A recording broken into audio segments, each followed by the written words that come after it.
This time I have an original made in Mexico Dremel tool, and it doesn't work. This one was given to me, I don't know, a couple years ago maybe. A customer at work gave it to me, and I threw it in my truck, and it promptly fell behind the seat, and I forgot about it. And as I was doing the cleanup, I found this old Dremel, and I remember this thing. It was given to me. It's dead. So let's take it home and see if we can get this one to work. Now, I've never taken one of these apart before, so this will be a learning experience for me too. But let's see what happens. I've got a Dremel tool that was given to me a while back, and I just kind of been sitting on it. I'm told it doesn't work. Let's just plug it in and verify that it's dead, which it is. It is dead. So we're going to pull this thing apart and see whether it can be made functional. I know there's power on this. I just checked it. It's got power. It's not a power problem. It's a Dremel problem. This has got a couple of brushes in it, so let's just pop those out first and just take a look at the condition.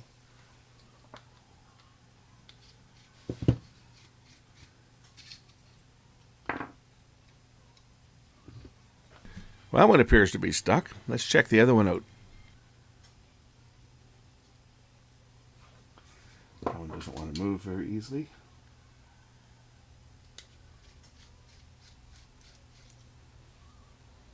How about this one? This one doesn't want to move very easily either.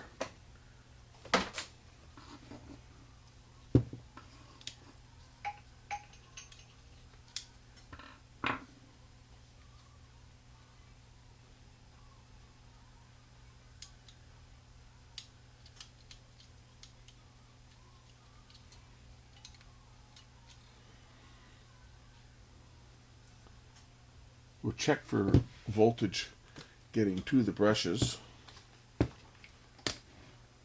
Incidentally, if you notice anything different on the lighting, I picked up a couple of, they call them corn lamps. That's what they were called. They look like a cob of corn. 5,000 degree Kelvin overhead now. So it might add a little more natural daylight appearance.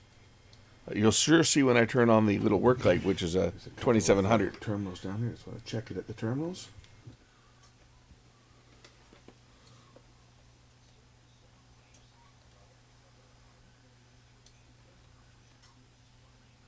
And 7 volts. We should have a lot more than that. We should have a lot more than 7 volts going to these the terminals here on the side here. I've got 123 volts now. That thing should be flying, and it's not. So it's probably a problem either with the brushes or with the actual commutator inside.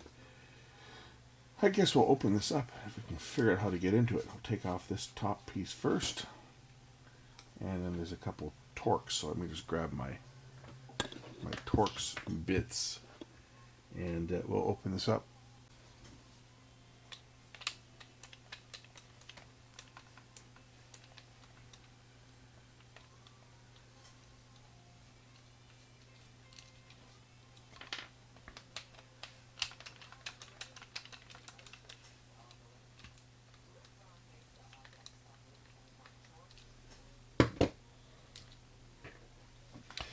Okay, the screws are out.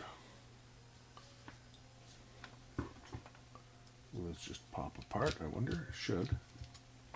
There's the back off it. We'll pull this clip out of here.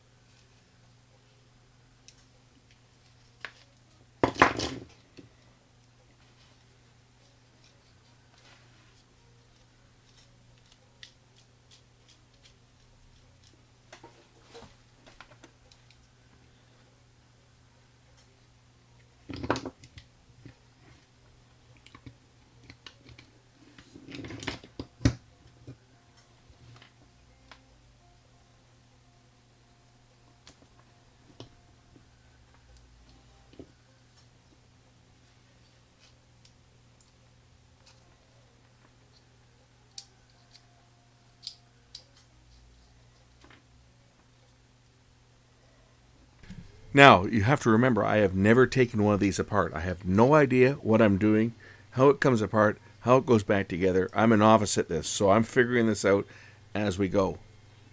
That bearing is probably pressed on there pretty hard.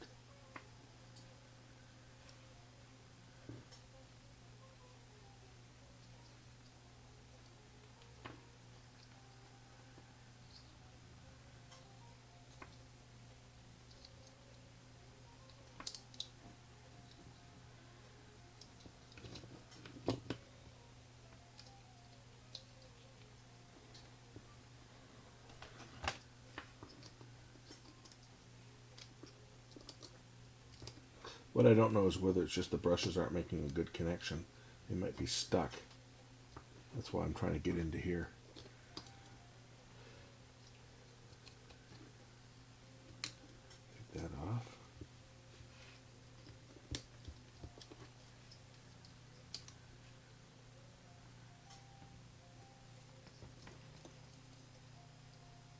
Now I'm having to take this apart because those brushes are stuck. I can't get the end cap off over the bearing as the brushes are sticking out and they're stuck. I can't get them to push back.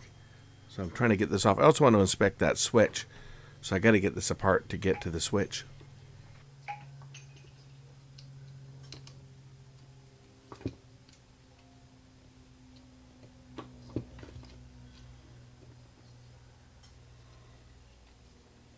Normally I would cut all this out, but then I'll get someone saying, well, we didn't show us how you got it apart. So you can witness my frustration opening one of these up for the first time.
Brushes are stuck.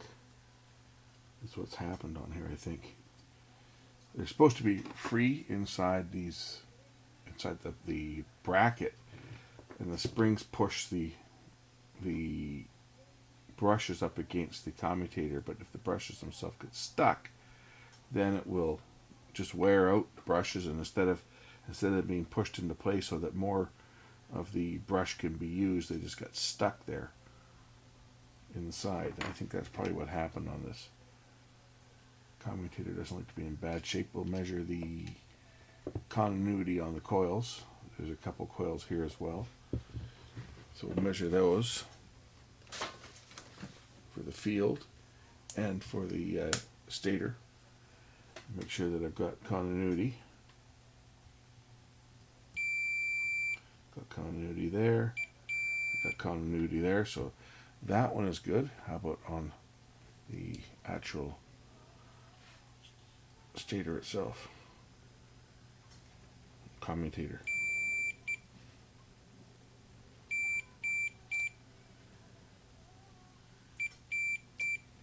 They look to be good.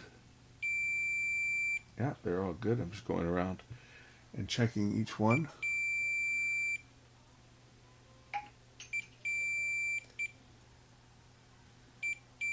Right. So the windings all look to be okay. I think we have a stuck brush. I think that was the problem. So let's just put this back together.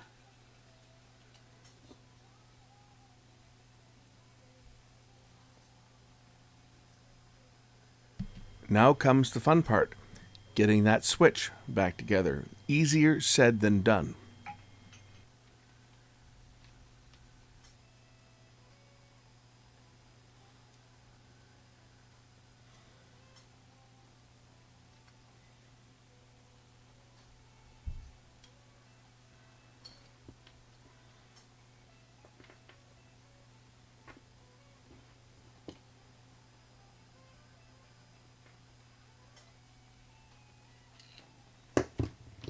I'm just going to use a piece of a broken Dremel grinding wheel to polish up and get all the burrs out of the end of the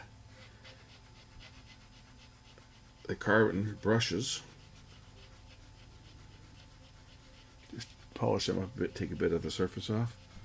As you can see, there's quite a color temperature change when I turn out that work light, as it's a 2700 Kelvin LED that's in there, and I've got 5K fluorescence, and now and then a couple of the 5K LED. They're cob lamps, but the box said corn lamp on it. Got them off Facebook for I think $15 for two of them, and they seem to light up pretty good. In the fixture, I've got them in. It's got silver reflector all around it, so even the light that's shooting out the side of these lamps gets directed down.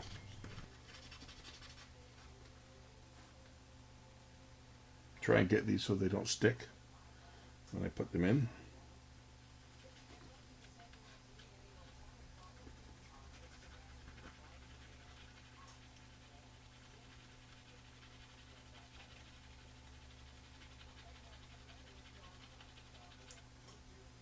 Just using some isopropanol to clean out the runners. The brushes are inserted. Just make sure there's no debris in here, which there is. It could cause them to stick, as the brushes should move freely, so they can hold pressure on the commutator.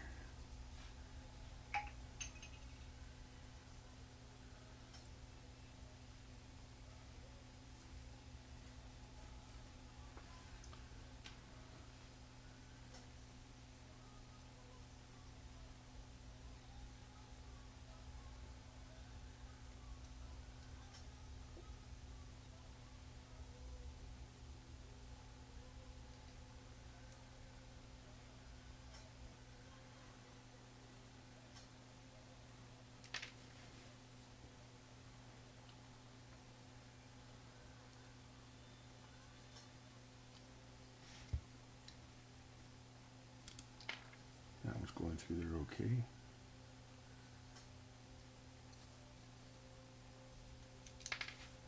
Yeah, I think we're probably okay now, except they just have to give them a bit of a push with a screwdriver to get them past the initial contact, because they have to go through this brass contact here.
I think they got the switch back together.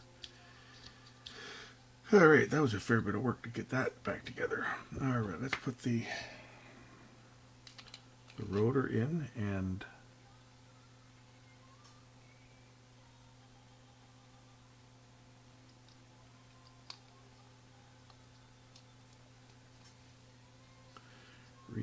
the field coil.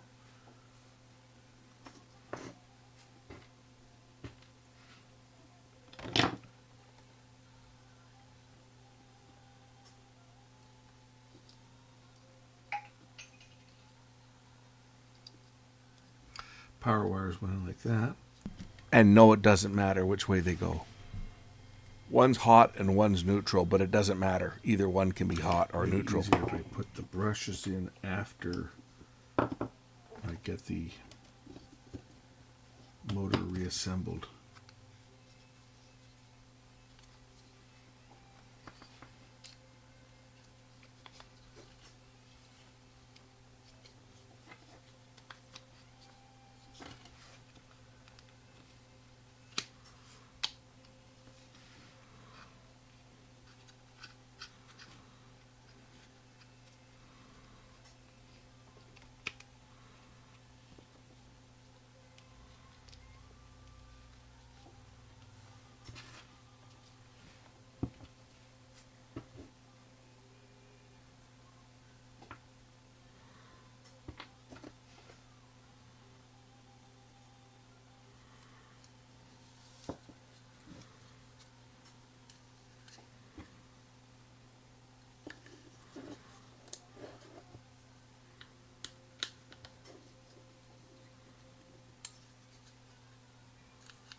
I have no idea whether this is going to work or not.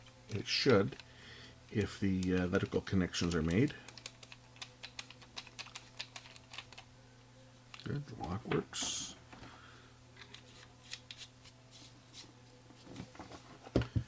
Okay, now the two brushes. I got to make sure that they go all the way down. They only fit in really one way, so if we put the brush in there and give it a shove, it should go down all the way. And then put the cover on it.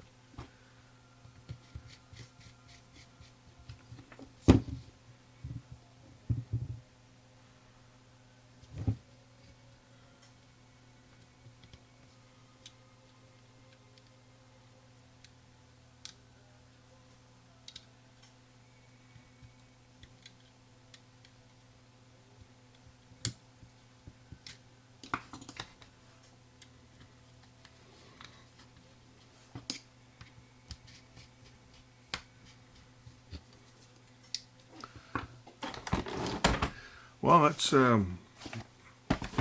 plug it in and see if it works.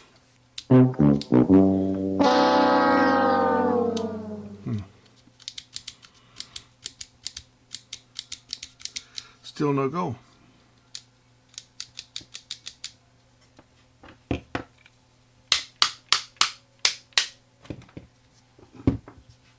think the switch might not be making a good connection here. The springs. When I turn the switch on, I should have continuity here, and I don't. But if I touch it to the switch contacts, I do, but not on the contacts on the board here. That might be part of the problem. I should have continuity across the switch, and I don't. Okay, I've just repositioned the switch here. Now I've got continuity when the switch is on and no continuity when the switch is off. It was just the positioning of the underneath here. If you look, that secondary, it's porcelain, this piece here, this was not in the track properly. It has to sit in this track. The top part of the switch sits in the track up top, and then the bottom part switch sits in this lower track down here. So that I think is making a good connection now. So now we can try to reassemble this thing once again.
Probably test it with just 2 of the screws in, just something to hold it together.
Looks like it works to me. This one here is just a single speed, 35,000 RPM. But I got this Dremel tool that was given to me back working again. I'll take a look at this one and compare it to the other ones that I've got here as well. So this is a made in Mexico Dremel tool. Yeah, only 1 speed, on or off.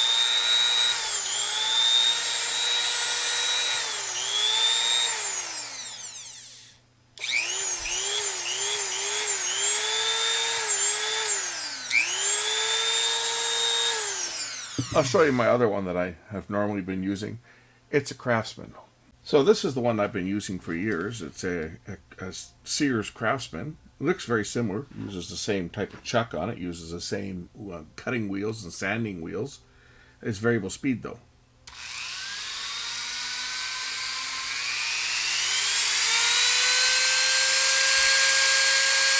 5,000 to 30,000 RPM.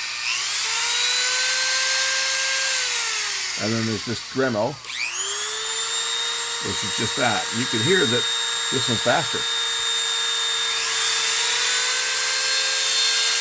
Stereo. Dremel on left, Craftsman on right.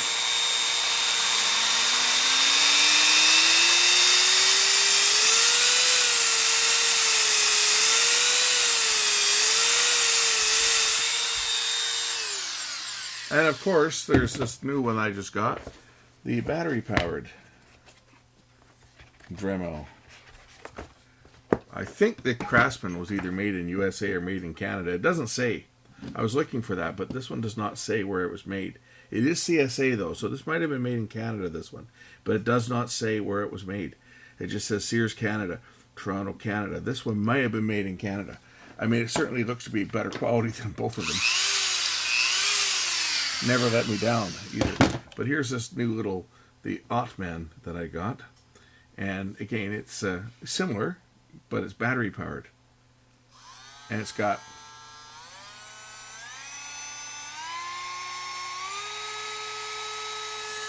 sounds to be about the same speed that this one goes. Oh, this will go a little faster.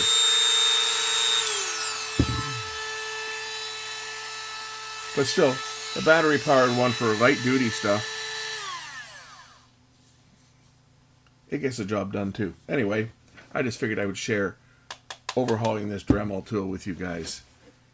And we'll say, catch you in the next one. Nice thing about it is I got all these bits from the other one that will fit in these. Well, I think I got to change the chuck on that, but I know it'll fit in this one. If I put the larger chuck in, it will fit in this one. Actually, it'll fit that one like that. So I can use all the bits that came with this in this one.